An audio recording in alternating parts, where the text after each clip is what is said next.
오늘 주시는 하나님의 말씀은 시편 77편 1절부터 12절까지 말씀입니다.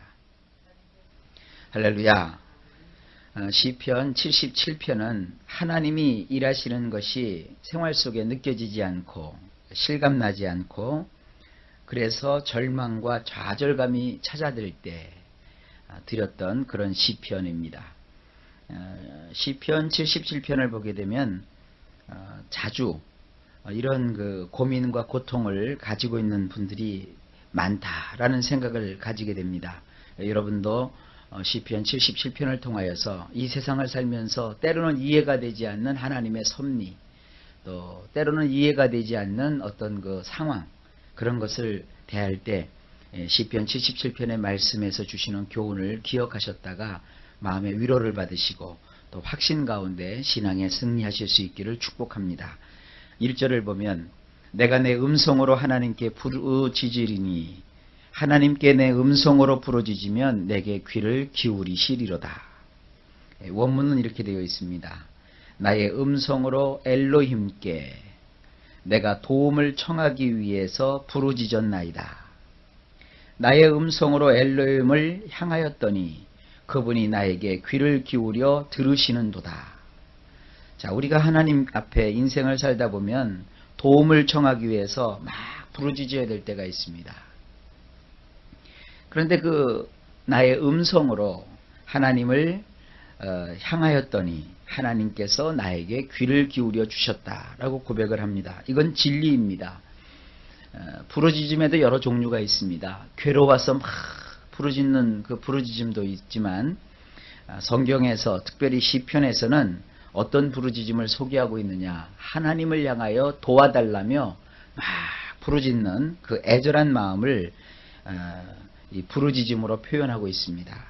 하나님께 왜 이렇게 애절하게 부르짖을까요? 하나님, 나를 좀 도와주세요.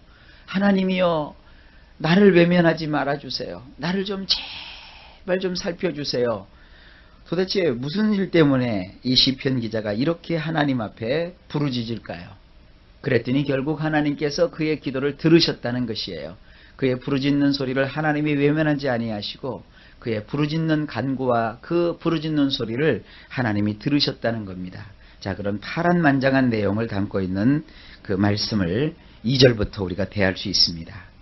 자, 벌써 2절 앞부분에 심상치 않은 얘기가 나와요. 나의 환난 날에 내가 주를 찾았으며 밤에는 내 손을 들고 거두지 아니하였으며 내 영혼이 위로받기를 거절하였도다.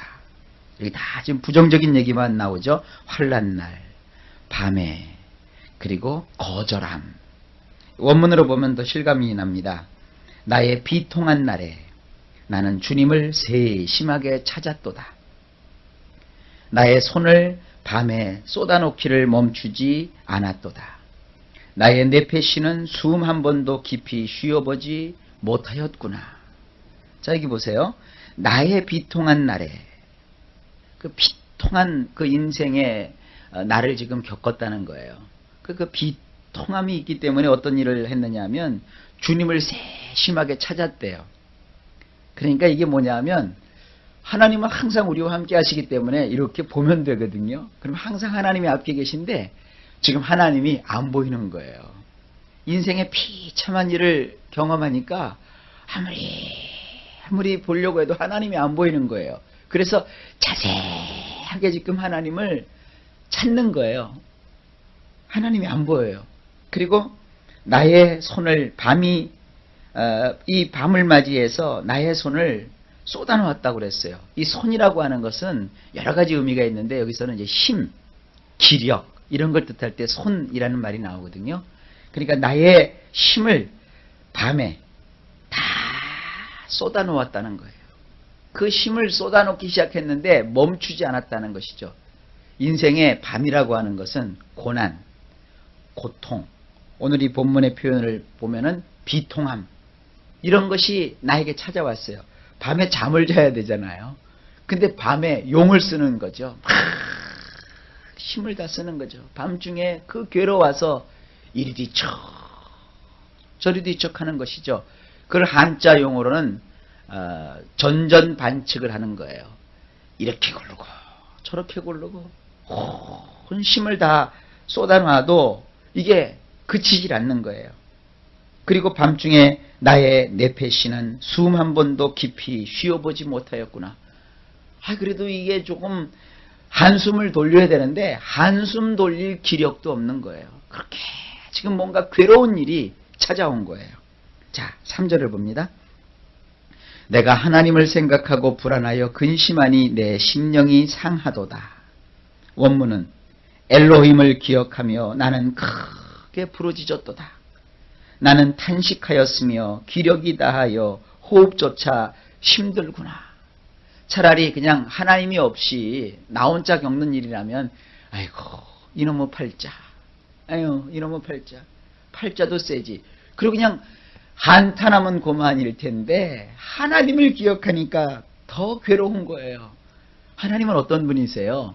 우리를 환난 가운데서 건지시는 하나님, 구원의 하나님, 복을 주시는 하나님, 행복을 주시는 하나님, 형통하게 하시는 하나님, 부르짖을 때 들어주시는 하나님인데 내가 지금 어려움을 겪어갖고 부르짖어도 하나님 응답도 없으신 거예요. 그렇게 도와주신다고 약속을 하셨으면서도 불구하고 내가 밤을 맞이하니까 도와주지도 않으시는 거예요. 이게 도대체 어떤 일이 벌어진 거냔 말이에요. 그러니까 어떻게 해요? 크게 부르짖었다는 거예요. 하나님 도대체 이게 뭡니까? 하나님 어디 계십니까? 그리고 그가 막 탄식을 한 거예요. 탄식이라고 하니까 가슴을 막 치는 것이죠. 심장을 막 도려내는 것이죠. 심령을 막 찢어내는 것이죠. 그게 탄식이죠. 그리고 기력이 다해서 호흡조차 힘들어요. 숨쉬기도 힘들다는 거예요. 너무 어처구니 없는 일을 겪으니까 이게 참 얼마나 힘든 것인지. 이런 그 설교를 하거나 말씀을 볼 때마다 우리 성도님들은 이런 일은 좀 안 겪었으면 좋겠어요. 이런 일이 없기를 예수님의 이름으로 축복합니다. 그런데 때로 이런 일이 있단 말이에요. 그게 참 힘든 거죠. 자, 그러니까 여러분 어떤 어려움을 겪으시면 나만 겪는다 그러지 마세요.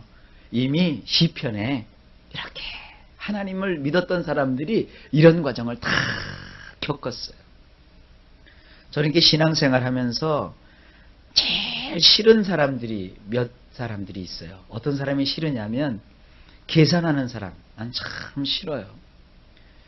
그게 이제 돈 계산하고 또 자기 어떤 인생을 계획하고 그런 건 좋은데 하나님하고 계산하면서 믿는 사람 아주 피곤해요. 그죠? 하나님은요 계산하지 않고 믿는 게 참 좋아요. 며칠 전에 그 미국으로 가게 된 제 후배 목사님을 한번 만났어요. 그 후배 목사님이 저한테 그러더라고요. 목사님, 제가 제 와이프하고 결혼을 해서 지금껏 살면서 참 그 와이프가 고맙대요. 물론 그 와이프가 한 결혼을 해서 지금 7년인가 8년이 됐는데 큰 수술을 3번이나 했어요. 그래서 아직까지 아기를 갖지 못했거든요. 워낙 몸이 안 좋으니까. 그러면서도 그 와이프를 볼 때마다 자기는 하나님께 참 감사한대요. 그래서 내용이 궁금하잖아요. 그 뭐가 그렇게 고마우니? 그러니까 그 후배 목사님 하시는 말씀이 다른 건 난 몰라도요. 내 와이프는요. 계산할 줄 모른대요. 계산할 줄. 그래서 그게 좋대요. 제가 그 얘기를 들으면서 야 그래 신앙도 그랬으면 좋겠구나 하는 생각을 갖는 거예요.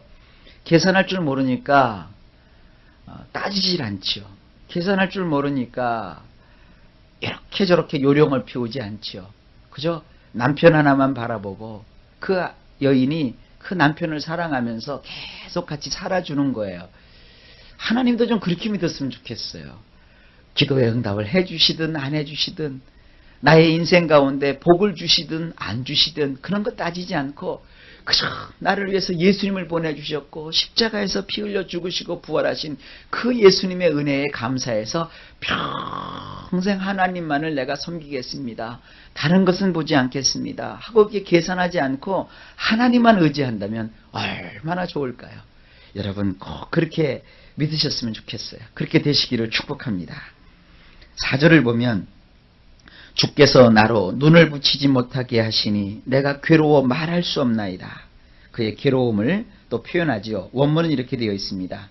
당신께서 나의 두 눈에 눈꺼풀을 꼭 붙들고 계시므로 잠 한숨도 자지 못해 말도 꺼내지 못하겠구나.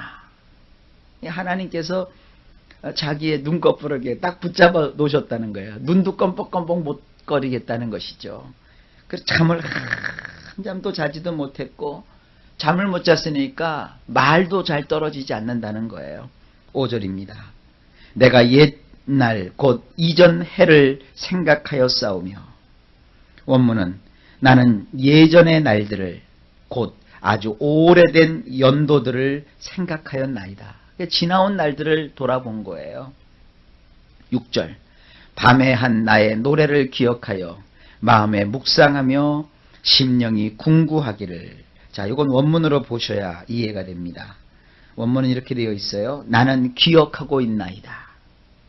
밤에 내가 현악기로 음악을 하였던 것을 나의 마음으로 한스러움을 곱씹으며 나의 영혼이 샅샅이 찾아 헤매었나이다.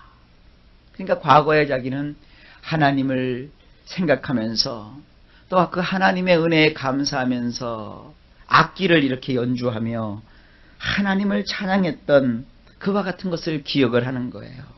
근데 지금은 탄식밖에 안 나오는 거지요. 기뻐야 음악이 나오죠. 즐거워야 노래를 부르죠. 근데 그냥 온통 마음에 한스러움이 있으니까 그 한을 마음에 품고 그 인생을 곱씹는 거예요. 그리고 나의 영혼이 샅샅이 찾아 헤매는 거예요. 막 고민을 하는 거예요. 뭐라고 고민을 했을까요? 7절입니다. 주께서 영원히 버리실까? 다시는 은혜를 베풀지 아니하실까? 원문을 보면 이렇습니다. 주께서 영원토록 거절하시면 어떻게 되는 것일까?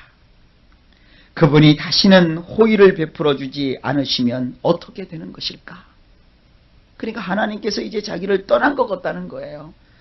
하나님이 나를 이렇게 거절하시는데 계속해서 나를 이제 거절만 하실 것인가? 하나님께서 나에게 호의를 베풀지 아니하시면 어떻게 되는 걸까? 이 막 고민이 되는 것이죠. 9절에 그 인자하심이, 8절입니다. 그 인자하심이 길이 다하였는가? 그 허락을 영구히 폐하셨는가? 이것도 참 기가 막힌 얘기입니다. 원문을 보면 이렇습니다. 그분이 인애 베푸심을 영영히 그쳐버리신 것인가? 옛날엔 그렇게 나를 돌봐주시더니 지금은 돌봐주시지도 않는 거예요. 대를 이어 계속해 오시던 말씀을 그쳐버리신 것인가? 9절입니다. 하나님이 은혜 베푸심을 잊으셨는가? 노하심으로 그 긍휼을 막으셨는가 하였나이다. 원문은 이렇게 되어 있어요. 하나님께서 불쌍히 여겨주시는 것을 잊으신 것인가? 진노하심 때문에 그분의 깊은 애정을 닫아버리신 것일까? 자, 이 7절, 8절, 9절을 보면요, 막 가슴이 메어져요. 제가 이걸 어제 원문으로 쭉 보면서 막 이 가슴이 에어지더라고요. 야, 그렇지. 고난 속에 들어가서 어려움을 겪을 때는 이런 생각이 나요. 다른 건 다 견딜 수 있어요. 다른 건 까짓것 참을 수 있어요. 다른 건 사람을 막 미워할 수도 있고 원망할 수도 있는데 하나님이 나와 함께 하지 않는다. 하나님이 도대체 왜 나에게 이렇게 하시는가? 하나님의 도움의 손길이 도대체 어디 있는가? 이런 생각이 나오면은요, 못 견디겠어요. 여러분, 사람이 나를 버리는 거, 그것까지껏 잊을 수 있어요. 견딜 수 있어요. 그러나 하나님이 나를 버리신다니 이건 도저히 견딜 수가 없는 거예요. 지금 그런 마음속에서 막 비분 통계하는 거예요. 그런데 보세요. 이제 11절에 10절이군요. 10절에 또 내가 말하기를 이는 나의 연약함이라 지존자의 오른손에 해. 자, 원문은 이렇게 되어 있어요. 그런데 나는 말하나이다. 그것은 내 마음이 병든 것이로구나. 지극히 높으신 분의 오른손이 바뀌었다고 여기다니 말이다. 자, 이게 무슨 얘기예요? 조금 전에 7절, 8절, 9절에서 그렇게 하나님에 대해서 막 안타까워하고 괴로워했는데 가만히 깨달음이 오는 거예요. 어떤 깨달음이 와요? 내 마음이 지금 병들었구나. 너무 환난이 심하고 너무 고통이 심하니까 내 마음이 지금 상처를 받아서 나약해져서 내가 지금 병에 들은 거구나. 아니 세상에 그 지극히 높으신 분의 오른손이 바뀌었다고 내가 생각을 하고 있다니. 하나님은요, 여러분 기억하세요. 변하지 않으세요. 내가 하나님께서 나를 버리셨다라고 느꼈던 것뿐이지 하나님은 그 순간에도 나를 버리지 않으세요. 제가 아주 좋아하는 시가 하나 있어요. 그건 제가 종종 인용을 합니다. 모래 위의 발자국이라는 시인데요. 거기 보면 이런 내용이 있습니다. 나는 인생의 어느 날 한 꿈을 꾸었네. 내가 지나온 날들, 살아온 날들이 이렇게 쫙 펼쳐졌다네. 나는 바닷가 해변을 이렇게 보았는데 모래가 쫙 갯벌이 나 있고 모래 사장이 돼 있고 그 앞에는 이렇게 바닷물이 출렁출렁 거리는 곳이라네. 내가 그 위를 걷고 있었는데 보니까 그 위에는 내가 지나온 날들에 걸어왔던 나의 발자국들이 쭉 나 있었다네. 두 개의 발자국이 있었네. 하나는 나의 발자국, 또 다른 하나는 주님의 발자국. 그러나 이것이 어찌된 일인가. 나의 인생에 큰 밤을 맞이해서 어렵고 고통스럽고 큰 환난을 맞이했었는데 보니까 발자국이 하나밖에 없었네. 내가 그래서 하나님께 따져 물었다네. 주님, 이것이 무슨 일입니까? 왜 주님은 안 계신 것입니까? 주님이 나와 함께 동행하면서부터 내가 너와 함께 하리라, 내가 너를 떠나지 아니하리라, 내가 너를 버리지 아니하리라 그러셨는데 이게 어찌된 일입니까? 나의 인생의 환난의 날에, 나의 인생의 그 어려운 날에 어째서 발자국이 하나밖에 없는 것입니까? 따져 물었다네. 그랬더니 주님께서 내 마음에 속삭이며 하시는 말, 아이야, 그때 내가 너를 업고 있었느니라. 그 시를 보면 참 그 마음에 감동이 있어요. 그래요. 그 모래 위에 나 있던 두 개의 발자국은 하나는 나의 것, 하나는 주님의 것이었지만 환난 날에는 하나님께서 나를 업고 가셨다는 거예요. 이게 하나님이세요. 하나님 등에 업혀가지고 하나님이 어디 가신 거야 도대체. 하나님 왜 나를 안 돌아보시는 거야. 이렇게 생각했다는 거예요. 여러분, 시편 기자가. 그래요. 감당치 못할 시험이 없으세요. 이렇게 환난을 겪고 나면요. 뭐를 느끼냐면 이런 은혜가 있어요. 그래, 이제 감당치 못할 게 없어. 여러분, 인생 살다가 조금 어려운 일이 있으면 아유, 왜 하나님이 이러셔? 그렇게 하지 마세요. 그런 신앙인들이 혹시 주변에 보이시면 이렇게 가르치세요. 타이르세요. 그러지 말라고 좀 해주세요. 어떤 일을 겪든지 다 감당할 수 있기 때문에 주신 거예요. 여러분, 그 일을 하실 수 있어요. 감당할 수 있어요. 하나님이 힘을 주신단 말이에요. 내가 그걸 감당할 수 있으니까 하나님이 그 일을 나에게 맡기신 거예요. 그래서 시편 기자가 이제 이렇게 고백을 합니다. 11절입니다. 곧 여호와의 옛적 기사를 기억하여 그 행하신 일을 진수하리이다. 원문이 이렇습니다. 나는 야께서, 여기 또 야라는 말이 나오죠. 이 여호와를 줄여서 야라고 이스라엘 백성들이 했거든요. 그래서 나는 야께서 행하신 일을 기억해야 마땅합니다. 진실로 나는 과거에 당신께서 베푸신 놀라운 일을 기억해야 마땅하나이다. 자, 이게 무슨 얘기입니까? 어려운 일을 겪으면서 자꾸 자기가 당한 처지, 형편, 환경 이런 걸 바라보면 불평이 나와요. 근심이 나와요. 그러나 그렇게 하는 것이 아니라 과거에 하나님이 행하셨던 그 큰 일을 마땅히 기억해야 된다는 거예요. 원문을 보면 여기 11절에 기억해야 마땅하나이다. 기억해야 마땅하나이다. 계속 반복이 돼요. 그러면 하나님께서 옛적에 행하셨던 그 기이하고 크신 일은 어디에 있습니까? 성경에 있는 거예요. 그래서 성도가 어려움을 겪을 때는 다른 거 보시면 안 돼요. 성경을 봐야 되는 거예요. 말씀을 듣고 위로를 받아야 되는 거예요. 그리고 도저히 견디기 힘들 때는 목사님을 초청을 하세요. 그래서 가정에서 예배를 드리면서 목사님의 입에서 나오는 하나님의 말씀으로 위로를 받으시는 거예요.